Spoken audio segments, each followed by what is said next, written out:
అవుతుంది. బాబోయ్ అస్సలు ఎక్స్పెక్ట్ చేయలేదు ఇలా అవుతుందని. ఓయ్ అందరూ ఎలా ఉన్నారు? This is the day 7 in my 30 days challenge. నార్మల్గా మా అత్త వాళ్ళ ఇంటి దగ్గర అందరం కూర్చున్నాం, బయట కూర్చొని మాట్లాడుతుండగా సడన్గా కోత వచ్చింది. అసలు ఏం చేయాలో అర్థం కాలేదు మాకు.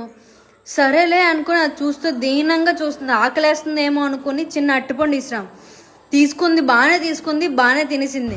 అట్టిపండు తిన్నంతసేపు బాగానే ఉంది, కానీ ఇంకా మళ్ళీ అది అయిపోయినాక మళ్ళీ మేము ఎక్కడ ఇస్తామనుకుని మా మీదకైతే చూడండి ఎలా వచ్చేస్తుందో.